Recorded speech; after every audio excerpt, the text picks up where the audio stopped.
Selamat malam Bapak Ibu, saudara-saudara semua. Gimana kabarnya? Baik? Baik ya. Hari ini kita akan belajar bersama-sama firman Tuhan dari Mazmur 5, David's Prayer for Guidance ya. Bapak Ibu, mari kita membuka Alkitab kita dari Mazmur 5.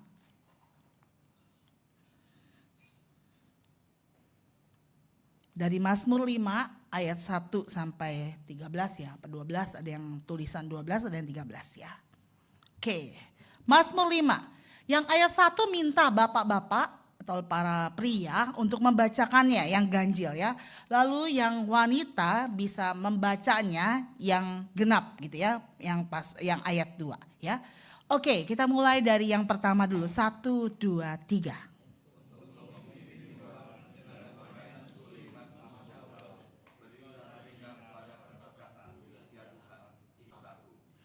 Perhatikanlah teriakku, minta tolong ya Rajaku dan Allahku, sebab kepadamulah aku berdoa.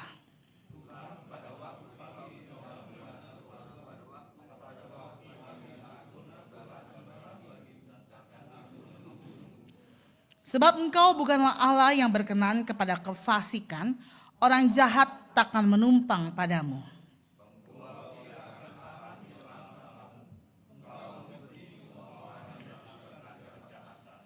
Engkau membinasakan orang-orang yang berkata bohong, Tuhan jijik melihat penumpah darah dan penipu.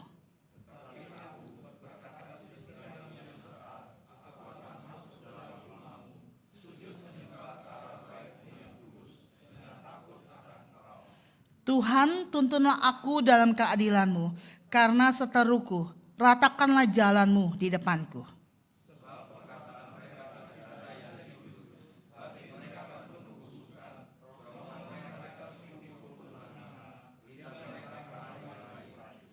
Biarlah mereka menanggung kesalahan mereka ya Allah. Biarlah mereka jatuh karena rancangannya sendiri. Buanglah mereka karena banyaknya pelanggaran mereka. Sebab mereka memberontak terhadap Engkau.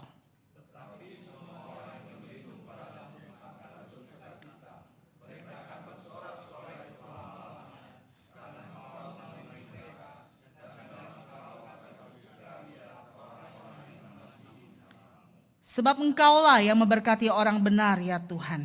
Engkau memagari dia dengan anugerah-Mu seperti perisai. Bapak Ibu, waktu saya ya buka-buka media sosial saya melihat ada satu tempat di sebuah tempat kantor gitu sepertinya ya, namanya panic room gitu ya. Nah di panic room ini, ruangan ini tempat di mana tuh setiap orang-orang yang ada di kantor itu lagi panik atau lagi takut, lagi tertekan mungkin sama bosnya, mungkin sama pekerjaannya, mungkin juga sama rekan kerjanya atau customernya, sama siapapun gitu ya.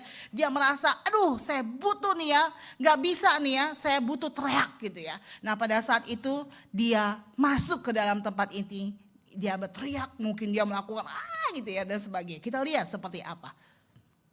When your job has a panic room.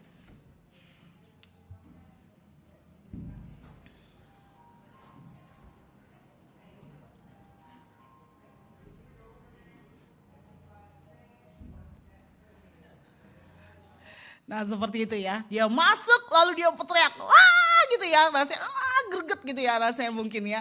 Tapi pertanyaannya, apakah ketika dia setelah masuk ke ruangan itu dia akan merasa puas, lega? Bisa iya, bisa enggak gitu ya. Apakah bisa selesai masalah-masalah yang dia hadapi? Nah Bapak Ibu, kesimpulannya apa sih?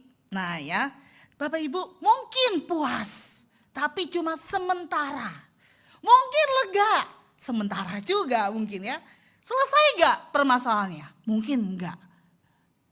Mungkin juga enggak beres ya permasalahannya. Kalau misalnya dia masalah dengan bosnya. Lalu ketika bosnya melakukan hal yang sama lagi gitu ya. Dia akan marah lagi. Aduh gua kesel ya. Gua gimana sih gitu ya. Dia perlu masuk lagi ke ruangan itu. Dan dia teriak di situ gitu ya. Nah Bapak Ibu kita lihat. Berarti sebenarnya ketika kita mengalami tertekan, masalah dan begitu rupa, kita butuh bantuan, need help gitu ya. Butuh bantuan enggak? Yes. Siapa yang bisa bantu kita? Tuhan Yesus ya. Dan dia tidak sementara. Ketika dia memberikan pertolongan, kita akan merasakan lega ya, kita akan merasakan puas dari Tuhan. Dan kita tidak sementara dengan kepuasan dan kelegaannya itu. Bapak Ibu, di dalam firman Tuhan nih, yang tadi kita baca dari Mazmur 5, kita belajar dari David's prayer for guidance. Seperti apa Bapak Ibu? Nah Bapak Ibu, kalau kita kenal David ya, David atau Daud dibilangnya, dia siapa sih? Dia adalah seorang anak bungsu Isai yang terpilih oleh Allah sebagai Raja Israel. David ini juga diurapi oleh Samuel menjadi raja.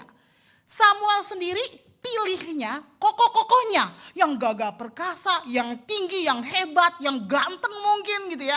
Tetapi Tuhan memilih yang lain. Dia tidak memilih dari fisiknya, dia memilih Daud yang seorang gembala muda, yang dia juga berani beriman seperti orang biasa saja ya sepertinya. Tetapi dialah yang dipilih Tuhan ya.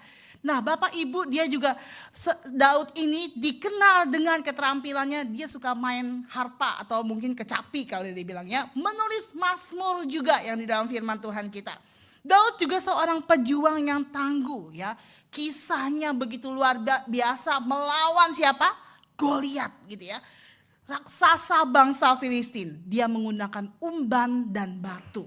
Kalau Goliat menggunakan semua alat perangnya, tetapi Daud tidak gitu ya. Daud menggunakan nama Tuhan. Bapak Ibu, di dalam kehebatan Daud yang begitu luar biasanya, tapi dia mengalami tekanan yang luar biasa. Tekanannya apa Bapak Ibu? Dia ada permusuhan dan fitnah ya. Daud merasa dikelilingi oleh orang-orang yang memusuhi dia dan memfitnah dia. Mereka mengucapkan perkataan-perkataan dusta terhadap Daud. Dan mereka juga merencanakan kejahatan yang luar biasa kepada Daud. Ya. Dan hal itu menimbulkan tekanan yang begitu, mentalnya begitu luar biasa Bapak Ibu. Waduh ini ya. Nah Bapak Ibu, kalau kita lihat kedua apa? Ketidakadilan. Daud merasa bahwa dia menjadi korban ketidakadilan. Ya, orang-orang yang memusuhinya melakukan kejahatan. Ya, namun Daud nggak bisa membela atau melawan orang-orang yang rasanya bagi dia ini orang yang diurapi Tuhan, orang yang kuat gitu ya. Dan dia nggak bisa melakukan apa-apa sehingga dia merasa frustasi dan nggak berdaya. Seperti pada saat itu kalau ada gambarnya Saul yang luar biasa ya, punya kekuatan menjadi raja gitu ya sepertinya. Tetapi orang yang dikasihi ini ya, dia melakukan rencana pembunuhan terhadap Daud ya.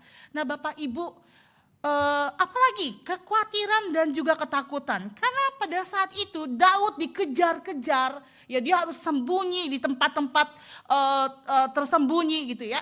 Dan dia juga takut ada bahkan dibunuh dan sebagainya gitu ya.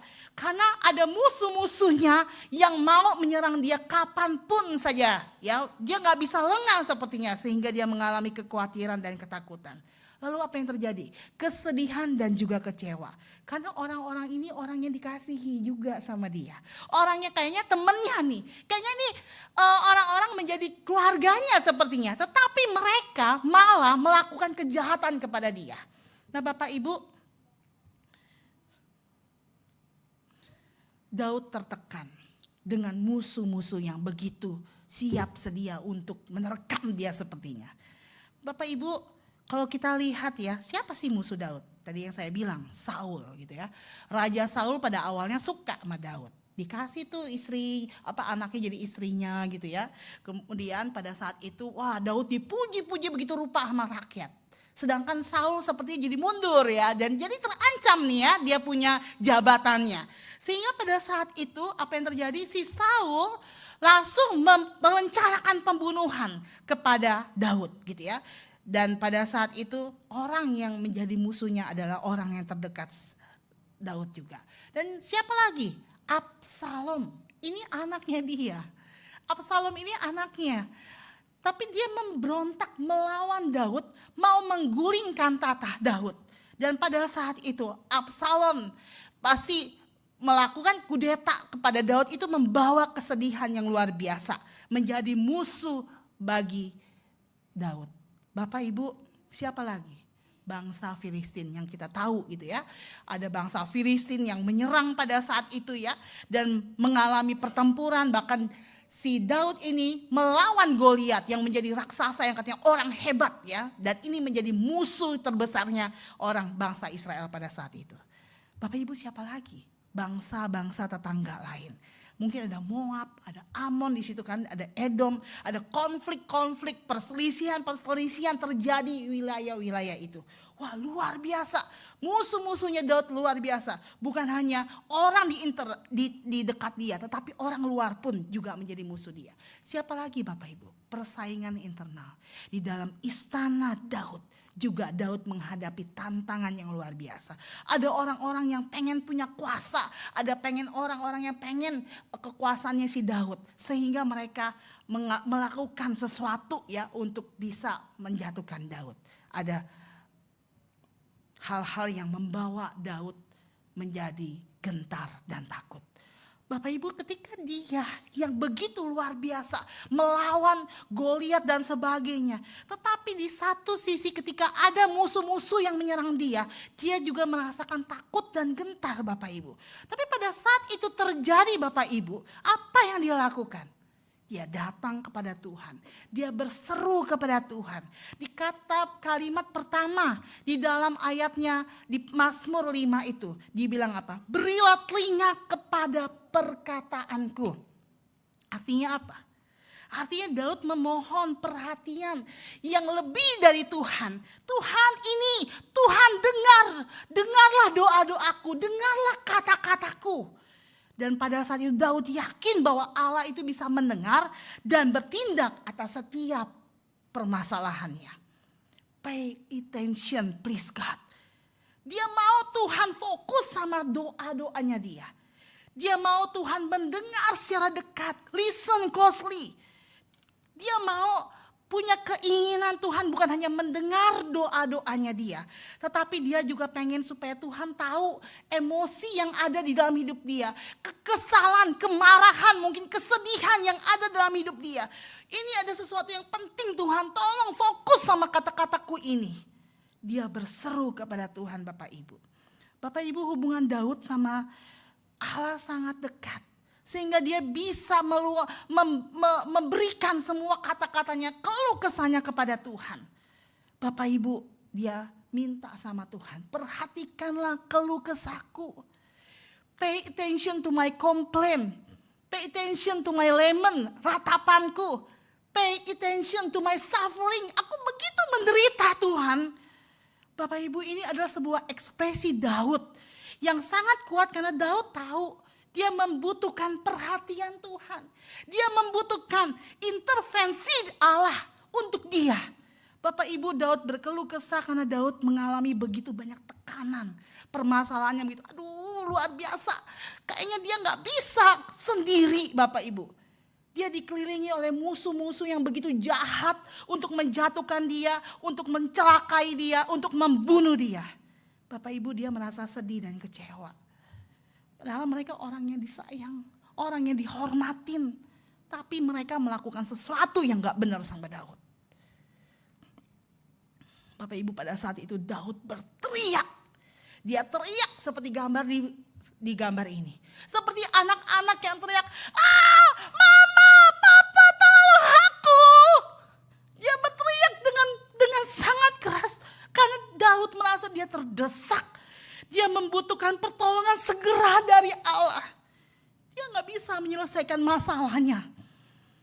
Dia gak bisa melakukannya sendiri. Dia butuh kekuatan dari Tuhan. Dia butuh intervensi Allah. Dia gak berasa. Dia gak bisa, gak berasa. Dia merasa gak berdaya Bapak Ibu. Dia berteriak mengungkapkan keputusasaannya. dan harapannya untuk mendapat pertolongan dari Allah. Dia berteriak dengan sangat keras, mungkin dengan ratapan yang luar biasa. Tuhan, dengarlah doaku, Tuhan tolong aku. Bapak Ibu, teriakan itu mengekspresikan emosi yang kuat dari Daud. Karena Daud takut, Daud marah, Daud sedih dan frustasi dengan orang-orang yang begitu jahat terhadap dia. Dia gak bisa menahan perasaannya sampai makanya dia berteriak sama Tuhan. Dia pengen, Tuhan lepaskanlah aku, Tuhan tolong aku. Dia berteriak minta tolong sama Tuhan, Bapak Ibu. Bapak Ibu, di saat dia teriak itu, dia ungkapkan semuanya. Bahkan di dalam kekesalannya, dia tahu bahwa Allah itu gak berkenan loh sama orang jahat. Sama orang yang fasik. Kenapa? Dia tahu bahwa Allah begitu kudus. Dan Allah sempurna, gak berdosa. Dan Allah tidak suka dengan orang jahat. Kefasikan menyebabkan penderitaan dan kehancuran, Bapak Ibu. Ini menghancurkan hati Tuhan. Karena dosa itu, orang-orang fasik itu memisahkan manusia dari Tuhan. Kefasikan adalah penghalang antara Allah dan manusia, Bapak Ibu. Kefasikan menghalangi manusia untuk mengalami kasih, mengalami anugerah, bahkan pengampunan Tuhan. Dan pesan ini mengingatkan kita bahwa Allah itu adil dan tidak akan membiarkan kejahatan tidak dihukum. Bapak Ibu, di Mazmur 5 ayat 10. Begitu kesalnya Daud. Begitu marahnya dia ungkapkan semua, dia berikan semua keluh kesahnya sama Tuhan. Dia bilang, biarlah mereka menanggung kesalahan mereka, ya Allah. Biarlah mereka jatuh karena rancangannya sendiri. Buatlah mereka karena banyaknya pelanggaran mereka, sebab mereka memberontak terhadap Engkau. Bapak, biarlah mereka menanggung kesalahan. Ini sebuah pernyataan permohonan yang kuat dari Daud, si pemazmur ini. Dia gak meminta untuk mengalahkan musuhnya. Tetapi dia minta supaya ditanggungkan kesalahannya itu sepenuhnya kepada mereka. Hal ini mencerminkan begitu menderitanya Daud. Dan keinginan Tuhan supaya Tuhan turun tangan dengan tegas kepada orang yang jahat itu. Bapak Ibu di sini juga bilang, biarlah mereka jatuh karena rancangannya sendiri. Kalimat ini menunjukkan bahwa pemazmur percaya bahwa rencana-rencana jahat yang dilakukan oleh orang-orang jahat itu atau musuh-musuhnya itu pada akhirnya akan menjadi bumerang bagi dirinya. Dia melakukan kejahatan, bumerang bagi dirinya si jahat itu. Ini mengungkapkan rasa percaya sama Tuhan. Tuhan yang begitu adil. Tuhan yang begitu luar biasa baiknya. Dia percaya bahwa kejahatan akan menjatuhkan mereka sendiri. Kemudian Bapak Ibu dibilang di sini apa? Buanglah mereka karena banyaknya pelanggaran mereka. Sebab mereka memberontak terhadap Engkau. Ini menekankan begitu kesalahan orang jahat itu begitu luasnya. Begitu musuhnya begitu banyaknya. Pemazmur menyoroti besarnya dosa-dosa sebagai alasan bagi Allah untuk menghancurkan mereka, untuk campur tangan, untuk membawa mereka, menyingkirkan mereka. Dan yang terakhir, sebab mereka telah memberontak terhadap Engkau. Bapak Ibu, ini adalah alasan utama bagi si pemazmur. Ini mereka udah memberontak loh. Mereka udah bersalah, mereka udah berdosa. Ya udah hancurkan saja, singkirkan saja. Dan ini membawa kejahatan mereka bukan hanya pelanggaran pribadi. Karena pada saat itu orang jahat ini menghancurkan Daud, dia juga sedang apa? Sedang menghancurkan Tuhan atau melanggar pribadinya Tuhan. Menentang terhadap otoritas Tuhan. Bapak Ibu, kesimpulannya apa? Di dalam kesulitan-kesulitan kita, percaya kepada Tuhan di saat-saat kita sulit. Meskipun rasanya sulit banget, banyak musuh, ada fitnaan dan sebagainya. Tetapi Daud tetap percaya kepada Tuhan. Berseru kepada Tuhan minta tolong. Kita pun juga harus punya iman seperti itu. Datang pada Tuhan, memberikan keluh kesahmu kepada Tuhan. Di dalam setiap kesulitan kita, kita bisa curhat apapun kepada Tuhan. Dan kita percaya Tuhan adalah Allah yang adil. Daud yakin bahwa Tuhan akan menegakkan keadilan dan membela kita dari orang-orang jahat itu. Kita percaya bahwa Tuhan akan tolong kita. Kemudian berdoalah kepada Tuhan untuk mendapatkan pertolongan. Bapak Ibu, Daud gak ragu datang pada Tuhan, berdoa, memberikan perasaannya sepenuhnya kepada Tuhan. Karena Daud tahu dia mau berani jujur sama Tuhan. Apa yang menjadi keluh kesahnya kepada Tuhan dan meminta pertolongan kepada Tuhan. Jangan takut juga terhadap musuh. Karena apa? Di sini Daud juga gak gentar menghadapi musuh-musuhnya karena dia yakin tahu bahwa Allah bersama dia. Dia tahu knowing that God is always with us and will fight for us. Bapak Ibu, dia yakin Tuhan ada. Bapak Ibu, bagaimana dengan kita? Apa sih yang menjadi tekanan dalam hidupmu? Mungkin dalam keluargamu. Yang menjadi tekanan dalam hidupmu. Menyalahkan ini dan itu. Pasangan-pasangan kita. Atau mungkin orang tua kita terhadap anak-anak. Kita sebagai anak-anak. Yang selalu membawa kita, menekan kita, melakukan ini dan sebagainya. Atau mungkin atasan kita, rekan kerja kita. Kamu harus begini, kamu harus begini. Begitu capek, pusingnya. Atau mungkin sahabat-sahabat kita, orang-orang terdekat kita. Atau mungkin ada masalah lain, seperti gambar ini ya. Ada orang-orang sakit di keluarga kita. Yang rasanya ini menjadi tekanan dalam hidup kita. Gak bisa, ruwet, kayak benang kusut tuh ya. Rasanya aduh capek gitu ya. Apa yang menjadi tekananmu? Dan sampai-sampai membawa kita hipertensi gitu. Dan penyakit-penyakit lain ada muncul. Periksa darah, waduh merah semua. Kenapa begini? Karena apa? Tekanan-tekanan itu kita simpan dan kita tidak lakukan. Datang kepada Tuhan dan berserah kepada Tuhan dan ngomong sama Tuhan sepenuhnya. Bapak Ibu, datanglah pada Tuhan. Help me Lord. Help me, seperti Daud katakan. Tuhan Yesus tolong aku. Ada orang-orang seperti ini jahat sama aku. Tuhan tolong aku, lepaskan aku dari semua ini. Ceritakan semuanya kepada Tuhan. Karena Daud tahu, the Lord, Tuhan itu, He is God, the Lord. Dia tahu bahwa Tuhan yang maha kuasa. Yang juga akan menolong dia, bahkan Tuhan yang begitu luar biasa. Menolong kita, melepaskan kita, menanggung semua dosa-dosa kita. Yang kita tadinya terbelenggu, tapi Tuhan tanggung semua di kayu salib, menebus dosa-dosa kita. Dia mati untuk kita.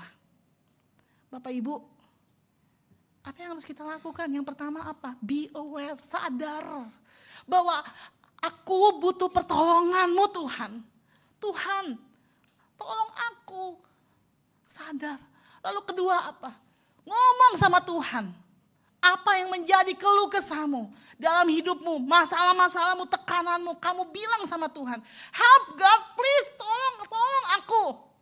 Teriak dengan luar biasa kepada Tuhan, nangis sama dia, berlutut kepada dia. Tuhan akan tolong kita. Bapak Ibu, Tuhan tuh gak jauh. Dia hanya sejauh doa. Dan dia akan membantu kita. Datang pada dia. Mintalah, serukan apa yang menjadi keluh kesahmu. Baik kecil besar. Tuhan yang akan memberikan pertolongan. Kita baca yuk Roma 12 ayat 12 sama-sama ya. 1, 2, 3. Bersukacitalah dalam pengharapan. Sabarlah dalam kesesakan. Dan bertekunlah dalam doa. Kita tutup mata kita. kita berdoa sama Tuhan.